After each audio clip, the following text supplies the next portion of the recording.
I need your help. I just need 100 subscribers. The moment I stepped into the cafe, I knew something wasn't right.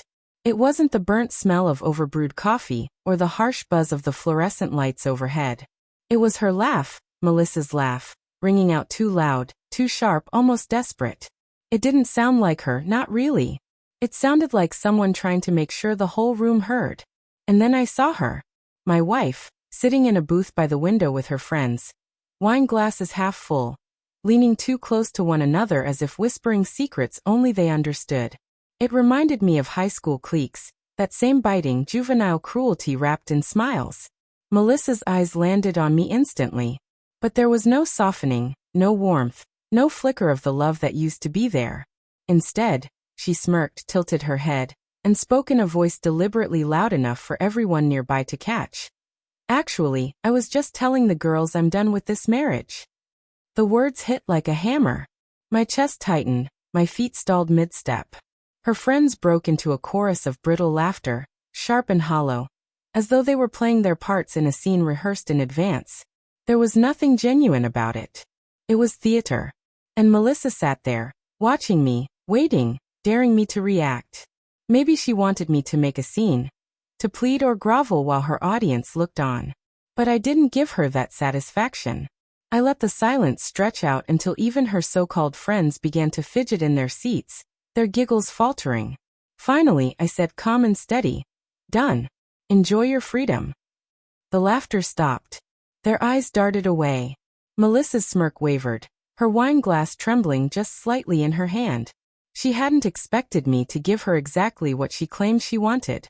I turned on my heel and walked out, the cold night air slapping against me like a hard truth. But it was cleaner than the suffocating humiliation of that booth. My pulse hammered as I gripped the steering wheel of my car, trying to calm my breath. Melissa, the woman I had been married to for 8 years, had turned the end of our marriage into a public performance. Who does that? I didn't drive home immediately. Instead, I parked near the river and sat in the dark, letting the weight of it crush me. Memories collided in my head. The late nights she'd said were work, the way her phone never left her side anymore, the cutting remarks that had replaced affection. Suddenly, all the ignored red flags blazed neon bright. She hadn't just drifted away, she'd crossed into a life that no longer included me. When I finally walked through the door of our house, the silence felt alien, not peaceful. Her shoes weren't lined up by the door. Her coat wasn't on the rack. She hadn't come home. I sat at the kitchen table, staring at the clock until the hands blurred. Midnight came and went. She stumbled in at 3 a.m, stinking of wine and someone else's perfume. She didn't even look startled to see me awake. "Oh, for God's sake, you're still up?" she slurred, tossing her purse onto the counter. "Melissa." My voice was steady, almost too calm. "Who is he?" Her smudged eyes flickered, just for an instant, before she scoffed. "Don't start this paranoid nonsense again." But it wasn't paranoia. Weeks earlier, her phone had buzzed on the nightstand, and I'd glimpsed a message. "Can't wait to see you again. Last night was perfect." She had ripped the phone from my hand before I could see the sender, swearing it was a joke from a colleague. I had wanted to believe her. God, I had wanted to. But the puzzle pieces fit too perfectly now. "You humiliated me tonight," I said, my voice low, controlled. "In front of strangers. You wanted to put on a show. So fine, let's stop pretending." Her jaw tightened. She didn't deny it this time. "You make everything so suffocating, Daniel," she snapped. I wanted to feel alive again. To feel wanted.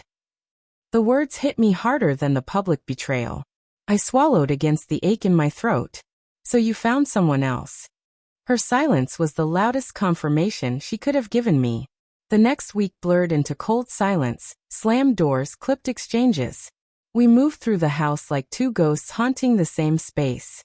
I began sleeping in the guest room. But I couldn't remain suspended in that limbo. Quietly, methodically, I started preparing. I met with a lawyer. I froze our joint account. I gathered mortgage documents, tax returns, bank statements. I made copies of everything. If Melissa wanted freedom, she'd get it, but not on her terms. 2 nights later, I got the final confirmation. While she showered, her phone buzzed on the counter. This time, I didn't hesitate. I opened it. Thread after thread of messages spilled out, explicit, intimate, damning. Plans for hotels.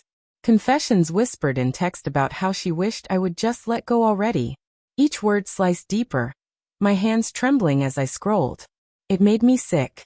But it also brought clarity. No more doubts. No more excuses. She had already made her choice. The next morning, I didn't rage. I didn't accuse. I left the divorce papers on the kitchen table with a single note. You wanted freedom? Here it is. Signed. Final. When she came downstairs and saw them, her face drained of color. You're serious? Her voice cracked. I met her eyes. Dead serious.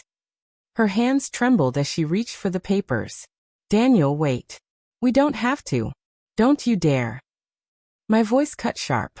You don't get to humiliate me, betray me, and then beg for mercy when it's convenient.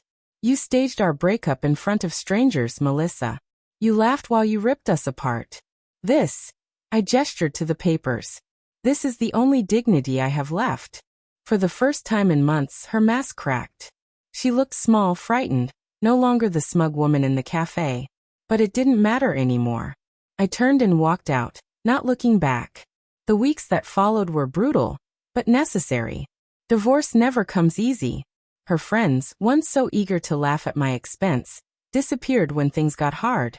Ethan, the man she'd risked everything for, vanished as soon as reality set in, leaving her stranded in the ruins she had built. As for me, I poured my energy into healing. Therapy sessions.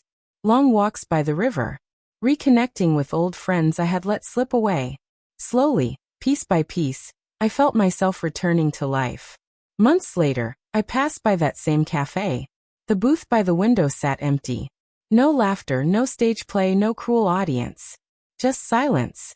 And for the first time since that night, I let out a breath I didn't realize I had been holding. She had wanted freedom, and in her chaos, she'd given it to me too. The difference was simple. She lost herself in hers. I found myself in mine.